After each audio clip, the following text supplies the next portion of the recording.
Seguimos avanzando con la información ahora en materia económica porque la informalidad laboral en el país llegó al 28,2% en el trimestre abril-junio del 2024. Las regiones de la Araucanía, los ríos y los lagos fueron las que se registró un mayor nivel de trabajo informal. Para profundizar sobre este tema estamos con Patricio Ramírez, economista y coordinador también del Observatorio Económico Social de la Universidad de la Frontera. Patricio, lo primero, muchísimas gracias por estar acá con nosotros. Muchas gracias, Ignacio. Igual un gusto saludarte. Bueno, Patricio, partamos analizando quizás la cifra genérica que tiene que ver con esta informalidad laboral que ha ido avanzando, que llega a un 28,2% y que, claro, siempre nos comparamos con países OCDE y estamos muy por sobre lo que se vive en esos países. ¿Qué está ocurriendo? Sí, efectivamente, nos hemos ido acostumbrando en el tiempo a niveles de informalidad bastante altos. Si uno mira, por ejemplo, históricamente, desde que se comenzó a medir la informalidad en Chile, a mediados del año 2017, la informalidad marcaba un 28,1%. Hoy día, casi 7 años más tarde, la informalidad está prácticamente igual, en un 28,2%. Y estamos todavía efectivamente bastante lejos del promedio de los países OCDE, que están con una informalidad en torno al 17-18%. Y eso incluso, Ignacio, si miramos el dato nacional, porque si nosotros hacemos la mirada territorial, nos podemos dar cuenta que algunas regiones están todavía en una situación mucho más compleja. Sí, justamente, en base a los datos que ustedes entregaron hace algunos días, se habla de 11 regiones que superan el 30%, o sea, que superan el promedio nacional.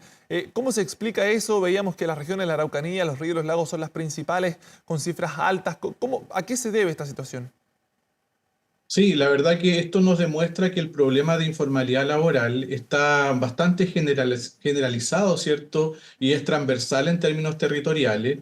Y como tú mencionabas, ¿cierto? Más de 12 regiones son las que superan el promedio nacional y 11 de ellas incluso tienen niveles de informalidad superiores al 30%, encabezadas, ¿cierto? Por la región de la Araucanía, que supera el 38% de informalidad laboral. Territorialmente, la informalidad más alta está en la zona sur. Estamos hablando de justamente la Araucanía, los ríos y los lagos, ¿cierto? Que encabezan estos datos a nivel nacional. Ahora, las explicaciones son variadas. Generalmente, el nivel de informalidad alto está asociado, por ejemplo, a niveles altos también de pobreza, está asociado a baja escolaridad y también está asociado a ruralidad. Y estas son regiones donde esos elementos también están presentes, por lo tanto, terminan empujando la situación de informalidad de esta zona y también las cifras nacionales.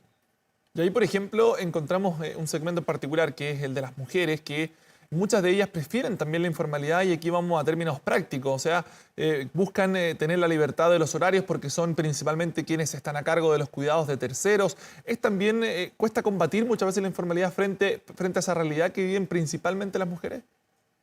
Claro, efectivamente, yo diría que hay dos grandes grupos, o sea, el ocupado informal, hay personas que están ahí por decisión propia, ¿cierto? Que estaría en este caso donde tenemos ocupados por cuenta propia, que ellos mismos deciden administrar su tiempo y derechamente trabajar de esa manera informal, porque a lo mejor, de acuerdo al análisis que ellos realizan, les sale, ¿cierto? Mejor trabajar como informal, les es muy caro probablemente formalizarse, no le ven los beneficios a estar formalizado y ellos deciden entonces libremente trabajar de esta manera informal. Pero también está otro grupo que son aquellas personas que llegan a la informalidad producto, por ejemplo, a que perdieron su empleo formal que tenían o que derechamente, dado su nivel de capacitación bajo, por ejemplo, no pueden encontrar un trabajo formal y por último entonces terminan llegando a esta forma de empleo. Por lo tanto, son dos grupos que también nos indican de alguna manera, Ignacio, que debiéramos atacar de manera distinta a esos dos grupos porque tienen motivaciones distintas detrás también, pero ambos sin duda están empujando la informalidad del país. Bueno, ocurrió este efecto post-pandemia, donde muchas personas perdieron su trabajo, iniciaron también estas suertes de emprendimiento y muchos de ellos tampoco se han formalizado. Hace algún tiempo veíamos como el Servicio de Impuesto Interno ha sido un llamado también a formalizar todos estos emprendimientos que crecieron en pandemia y que continúan también dentro de estas cifras de informalidad, ¿no? Sin duda, cuando uno le hace el zoom, ¿verdad? A dónde están los trabajadores informales, más de la mitad de ellos son ocupados por cuenta propia, efectivamente. El 52% de los informales están en esa categoría ocupacional. Y probablemente muchos de ellos, como te comentaba, ellos no ven un beneficio real y concreto de formalizarse y deciden seguir en esa situación.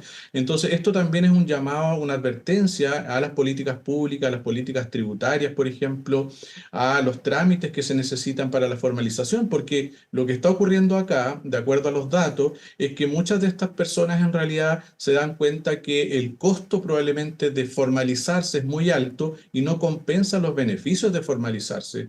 Probablemente tienen que cumplir muchos trámites, pedir permisos, ¿cierto? Los tienen que ir a autorizar su actividad. Probablemente también haya problemas ahí de burocracia, de permisos, ¿cierto? Que están impidiendo que personas finalmente terminan quedándose en la informalidad por decisión propia, dado, como te digo, a que no ven beneficios en formalizarse y además de eso ven demasiados costos.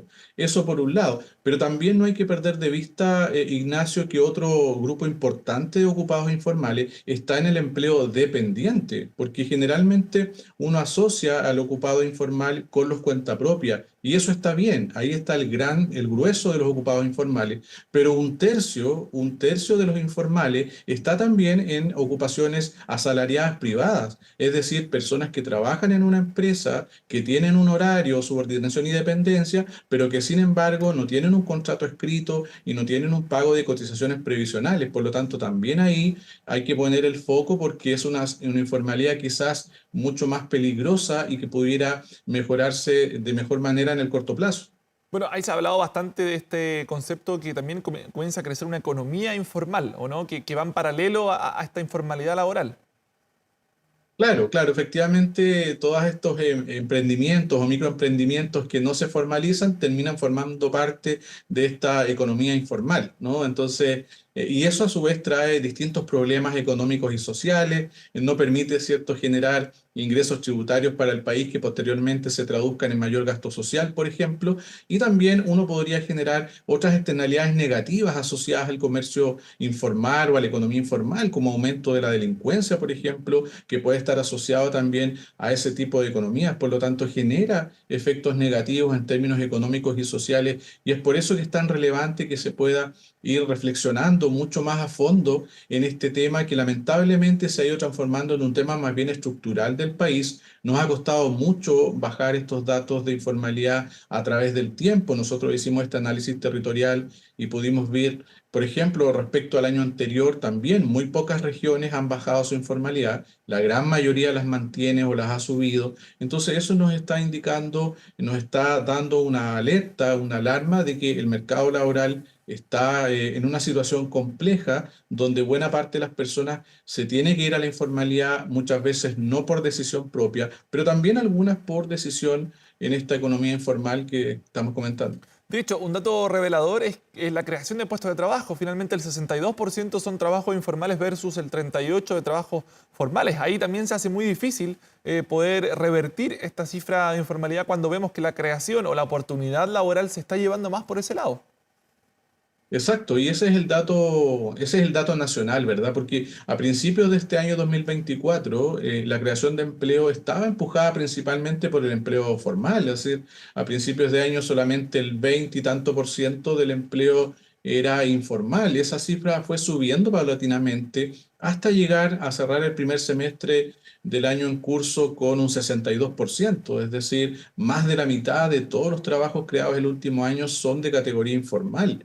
Y esa es la proporción más alta que registra el país desde pandemia, desde el año del 2020. Entonces, es una situación compleja, pero que si la traspasamos a términos territoriales, puede ser incluso mucho más compleja, porque tenemos regiones como la Araucanía, como Aysén, como Coquimbo, por ejemplo, donde el empleo informal incluso ha sido superior a esa proporción país.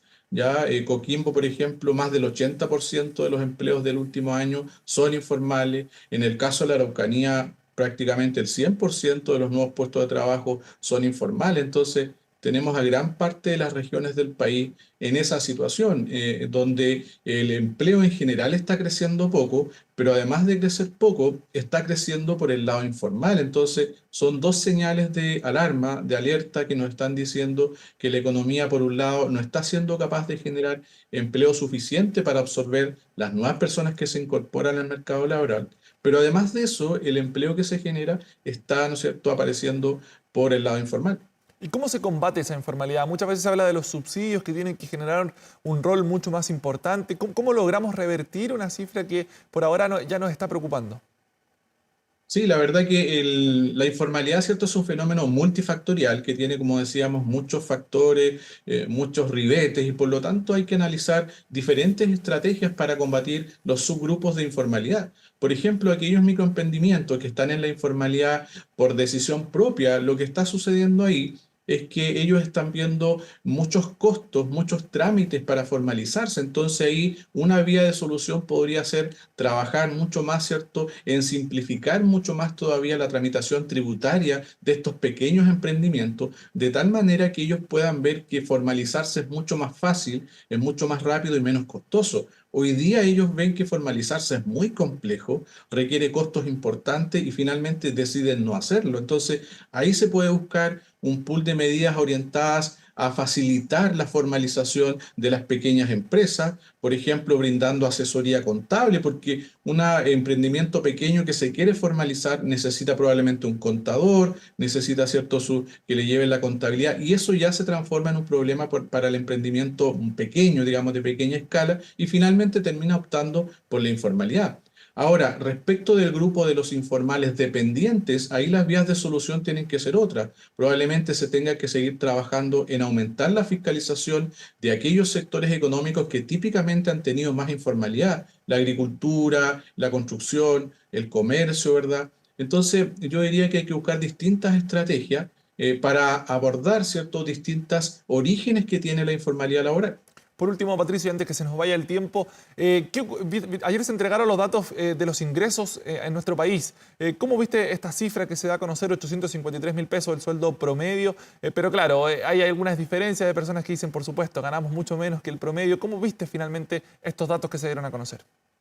Sí, la verdad que dieron recién los datos, estamos analizando en profundidad de a poco esos datos que lanzó el INE, pero yo diría que en general no son datos muy alentadores, lo cual de alguna manera era esperable, producto que el año 2023 no fue un año, ¿cierto?, tan bueno en términos económicos, y finalmente eso se termina traduciendo al mercado laboral, y el impulso de los ingresos no fue tan grande como esperábamos, porque el crecimiento del ingreso medio real, descontado de inflación, fue apenas de un 3,8%, y además no es estadísticamente significativo. Eso significa, ¿verdad?, que no existe evidencia suficiente para indicar que efectivamente el ingreso promedio real de los chilenos haya crecido respecto al año anterior. Por otro lado, y asociándolo con la informalidad, podemos ver también algo que hemos dicho en otras oportunidades. El ingreso de las personas ocupadas informales es sustancialmente menor también a el ingreso de los ocupados formales. Es por eso que es tan importante seguir incentivando la formalidad para que las personas puedan tener mayores ingresos también, mayor protección y además para que puedan seguir aportando al Estado, a las arcas fiscales en términos de ingresos tributarios, en términos de ingresos para el sistema de pensiones y puedan hacer que en el largo plazo también estos temas sean más sostenibles, Ignacio. Perfecto, Patricio. Muchísimas gracias por esta entrevista y que esté muy bien. Muchas gracias por la invitación también. Que esté muy bien, nos vemos.